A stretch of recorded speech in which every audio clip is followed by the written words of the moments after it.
There were so many things about Joe that made him the unique character that he was. These are just 10 things that will always remind me of him and the many attributes that he had. Number 1, his phone etiquette, or rather, lack of it. Number 2, his driving. A combination of eating, talking and not watching the road provided for a fun adventure. His firm belief that you could drink Cascade all night and not be over 0.05. His hat and dress sense, which were always on point. Number 5, his wish that chocolate and lollies should be considered a nutritional food group. Number 6, as an AFL follower, his ability to become a passionate supporter of whichever team won the flag that year. Number 7, the way he always kept Bushy Lodge looking immaculate and his passion for his horses and his dogs. Number 8, his inability to whisper. Number 9, his love-hate relationship with soft drink, particularly Coke. And finally, number 10, his love of his family, his friends and his acquaintances. He always had time for a chat and he was a great socialiser. And very importantly, he was always good to get a ride home with because you can never be over 0.05 when you drink Cascade. Love you, Joe. We'll miss you. Rest in peace, mate. So we'll be shearing here in February and guaranteed total fire ban, 44 degrees. Don't know how we used to do it really. Shear 1 semi-load, good, done that. Next one would roll in, continue on. Another semi-load? Yeah. He was a punter of sheep, yeah. No, he's a good stockman. Yeah, what he used to do with his sheep was amazing, yeah. How he turned bad sheep into good sheep and like this farm, like, you know, he's come here as like the moon and now it's just one of the best farms going around. What he'd done in 35 years of me being around here, it's just amazing how hard work and he's forward thinking and it just should be an absolute credit to him what he's done to this farm. How often do you see him in the shearing shed, Dan? Smoko. With Mary sang? No, Mary's always, she was always there good for those 44-degree days. Mary'd have the ice, you need ice in your water bottle by 9:30. No, it was that hot. So, now Joe, he loves his cup of tea, And dunk it about 65 times and tell him a story like this, Yuck. Anyway, boys, I better go. Yeah, that's right, But we turn up at 7. Joe's probably already done 2 hours work. Sayings like every sheep, it's on the do. It's on the do. He's a great mentor in the agriculture department and right-wing politics, and he could work a horse, he could train a dog, he could train a grasshopper. Really, he just had that talent. Then he decided he wanted to get a truck licence. So it's all right, you got to go out. You've got to go and get a trailer off Bill Fitz, and he used to get on great with Bill. There's 30 years difference, but they were bloody best of buddies. Yeah. And he had heaps to do with Bill through the super was probably 4 or 5 months every year, barley board, and then his own sheep. There was always a truck in and out of here. Yeah. And, so we go out and see Bill and we organise a trial and Bill said, oh, that's good. So Bill's sown the first seed and said to Joe, all you blokes bloody going to get a truck licence. He said, not that easy, Anyway, and Joe said, and he used to call him Willie. He'd get away with calling him old Willie. No one else could ever do that. Yeah. So I thought, oh, well, this is good. He said, you'll be right, old Willie, I'll handle it. Anyway, away we go. So Joe goes round the first time, Jimmy Mulqueeney's the instructor, and he fails. So old Bill's out there punching the air. Yes, he's strike 1, he's got him. So Joe goes again, and the first time he failed was dead set his fault. He stuffed up. And there's probably only about 10% or 5% fail a truck licence, so he's fuming. Goes again the second time, stuffs up the reverse, and this relieving copper was here, and Joe used to say he's soft, he's as soft as a Labrador pup, the fat ass bastards. If Joe called you a Labrador pup, you were no good. So he's as shitty as buggery. The Labrador pup had failed him. And then the third time he goes, and Jimmy Mulqueen said, oh shit, he was unlucky. He said he'd done everything right, and he was coming, the copper said, we'll go for a run up round the hill. He's coming down Curry Street.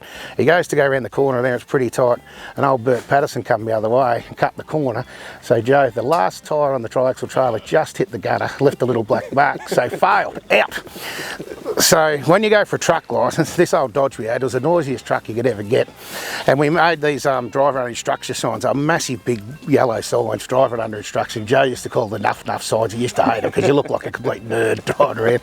So he's failed and you get arseholed.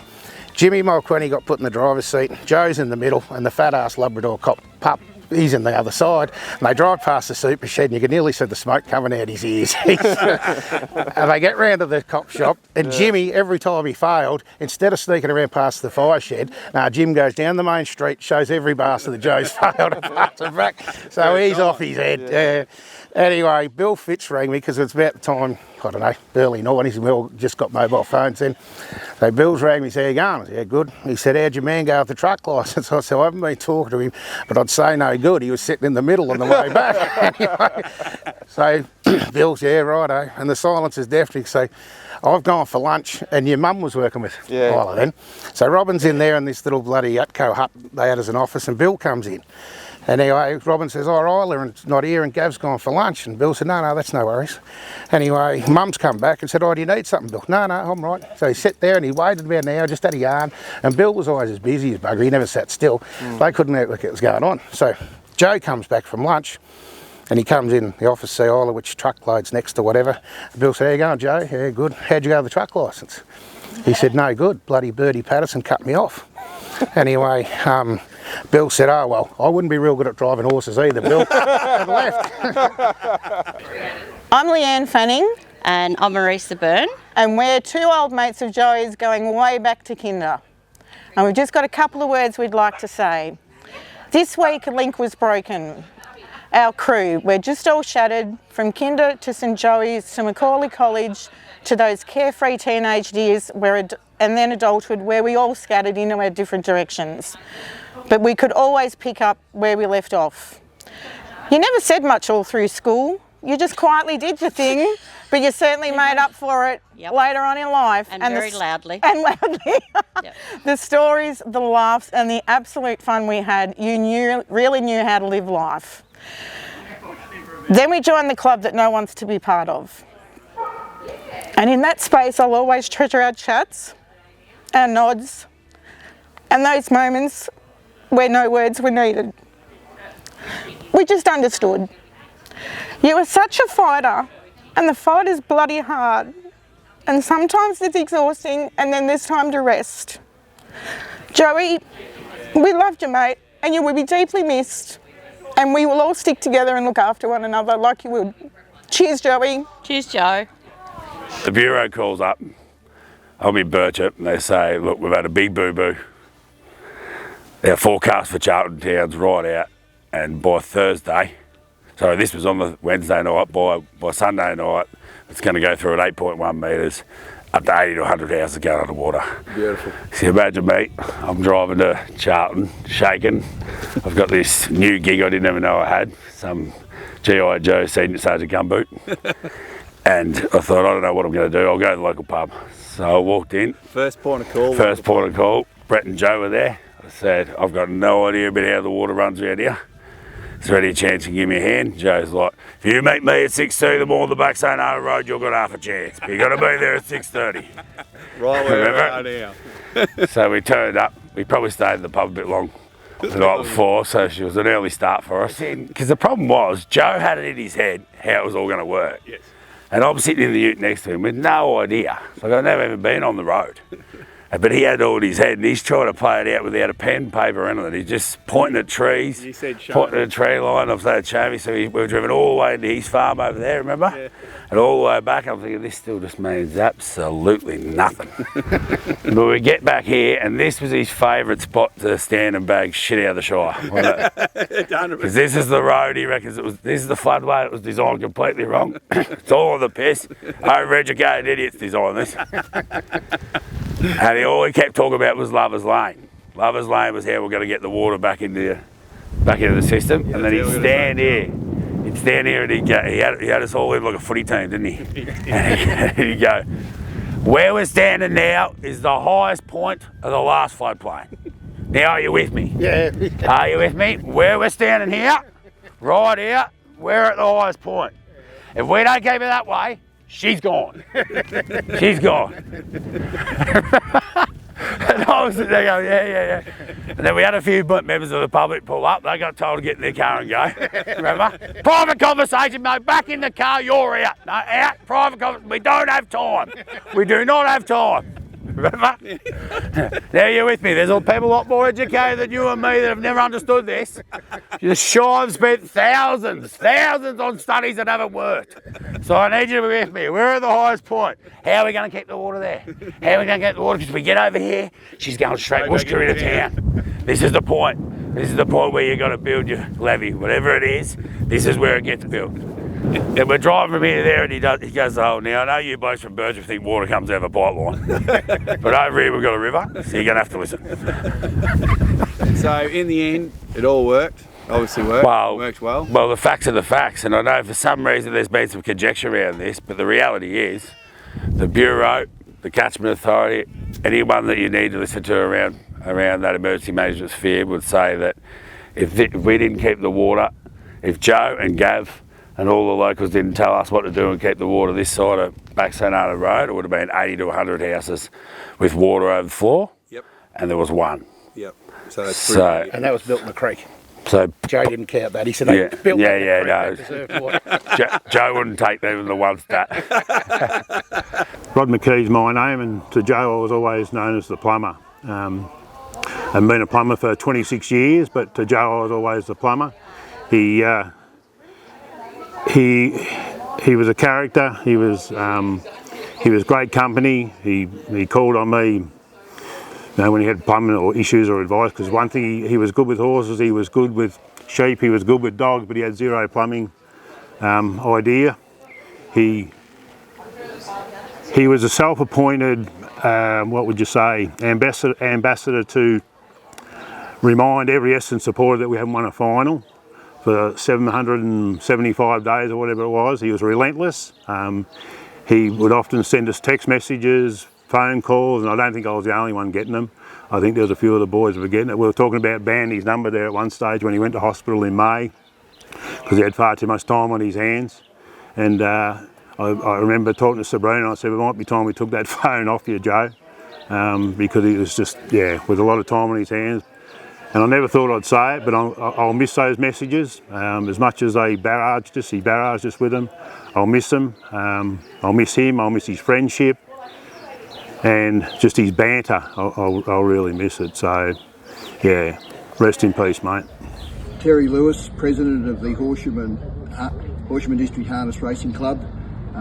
Joe was infectious. He had an infectious personality.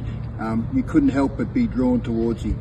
In 2023, my brother David and I had the privilege of going over to spending a few days with Joe in New Zealand when we were over there for the New Zealand Cup.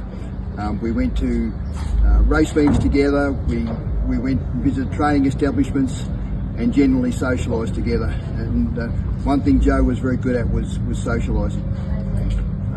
It was a sensational time. There was never a dull moment. There was always banter and always frivolity, and it's just a memory that I'll never forget. Joe was just wonderful company. I'm going to miss my chats with Joe, chats about harness racing, chats about agriculture and farming, chats about the weather, chats about the sheep market and what his predictions were in the future, and just miss him talking about his beloved Charlton. Joe, you've left a mark and a legacy on your community, on the Charlton community, where you were an icon. You've left a legacy in terms of the Charlton Harness Racing Club, and you've left a legacy on a whole range of people, and a mark on a whole range of people that have crossed your path in many different forms of walks of life. I and many others will miss you. You were one hell of a ripping guy, and rest peacefully, mate. Take your time, be as quick as you can, isn't it? That's exactly right. Unbelievable. This is the horse I was talking about the other day. Said to me, I've let it in. Goes, bit fat. I said, what? Me or the horse? Both. Not the first time I've heard that. No, not Anyway, that's all right. Yeah, a few sayings I suppose he had. We're going to miss them a bit. He'd come across and sit here with the horse, go, gee, if I was you, I'd, blah, blah, blah. Like you, I just take that up one more hole. Yeah, I'm not telling you what to do, but well, yeah, no, we had plenty. Well, Joe, I'll never forget when he first came out of hospital the first time he was ill. So he says, you got to work, so you got to fast work him. Oh, you're right, oh, whatever, you know, I'm not good enough, not well enough, I can't get in the cart for a month or whatever else. So we go down there with the horse. I go to start off fast work, he lets me jog it up, and he's parked, followed me down, he's parked there beside the track. I'm thinking, yeah, he's just going to sit there and watch. So away I go. Next thing I'm here, he's there in the car with the passenger window down, yelling instructions. And I'm thinking, mate, you're out of hospital, you're going to put me in. Will you just get off the track? Oh, no. He kept persisting for a bit anyway until we got it the way he wanted. If you remember, the first horse we ever had was Imprimatur. And he won him his first Group 1 in Sydney. Neil McCallum and me and him took off, up we go. We get there, got much money? Nah. You got any money? Nah. Only got a little bit, not much. Oh, shit. Oh, right, eh? Well, we're going to back the horse. So we go back it, so I put virtually all we had between us on it. He kept enough money for petrol money to come home. And we were scum, we had nothing. Anyway, the horse won, we got a few bob back each and stayed 2 weeks, which was good. Yeah, hello, Neil McDonald from the Working Dog world, and just some good farewell words for Joey. Joey was, he had a natural affinity for dogs and livestock and was very influential and supportive in the setting up of schools, training courses for many instructors, making his place available in those early days, and obviously reaping the benefits with his livestock enterprise of being successful with dogs as well. I often wondered what would happen if he had nominated for Muster Dog. I think he would have been quite a hit on that show too. The ABC and the film company, they like to have someone that's good with dogs and livestock, but they're always also looking for someone with a storyline, someone with a bit of a charisma, and someone that is going to put a bit of life in the show. And I think Joey would have certainly done that. He could have been a great. He could have been destined for Hollywood. You don't know. That might have been the start. So yeah, Joey would have lined up for that real well. He also he was pretty hard to trick. You couldn't sort of. He'd always nut things out. I often wondered what would happen if he had chosen a different career path and perhaps gone in the police force and become a detective. I don't think there would be an unsolved crime in Australia. I don't think there'd be much room for a confidence trickster and Joey in the same room. Joey would win. And also he had a quirk. He always had a little story to tell, and he talked about people that had been on the grog all night and they'd had a big bender. And you see one of them the next morning, you say, how are you going? And that person say, yeah, I'm all right, but the other two aren't. So yeah, that always flicks into my mind. I think he might have been the one that was all right. He had certain characteristics. When he talked, he would open his mouth a bit before he talked and a bit when he finished, and he'd be half poking his tongue out. I don't know whether he was just a brat kid and he learnt to poke his tongue out. I don't know whether he spent a lot of time watching a fish aquarium, watching the goldfish, or I don't know whether he thought he was Viv Richards just chewing gum. But Joey was a great character, and farewell to Joey. Not many people get the last word in on Joey Thompson. Took me 35 years. Here we go. Who's going to tell the yarns after the last in the members' bar, regaling all those within hearing with his pinpoint, sardonic and peerless raconteuring, riveting tales of the breaker and the catcher, calming a nervous young'un, catching a driverless horse, or saving the town from the rising evoker by diverting it from its natural bloody course. And who's going to fix me guitar case like he said he would, just for a bottle of whiskey, 'cause he knew it to be bloody good? Now as Charlton's years roll by through drought, plenty and flooding rains, there'll be another name to adorn the bushy lodge lanes. And in the words of Banjo Patterson, no better horseman ever held the reins. Hey Joe, how you going? Just a few things. There's been a few tears, and I'll be honest with you, not a lot happened at Bushy Lodge this week. But as you said, when you're going to do a job, you've got to do it properly. We've had a few other things going on. Another thing you always said was, the job's not finished until the last 10%'s done. And I had a bit of a drive around Bushy Lodge, up Rippers Lane. I had a good look round, and you know what? I reckon it looks like a Mercedes-Benz workshop. I've had a yarn to Heath, and I'm getting him a Leatherman. And I'm going to get the pouch that runs along the side, not up and down that digs him in the guts. Probably do one myself, but I'll be honest with you, I actually don't think I'm going to be able to convince Leon to get one.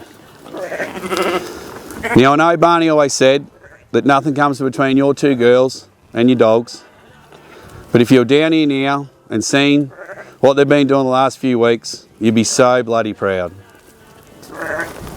I'm so thankful that you let me be a part of Sabrina and Phoebe's lives, not just now but in the future.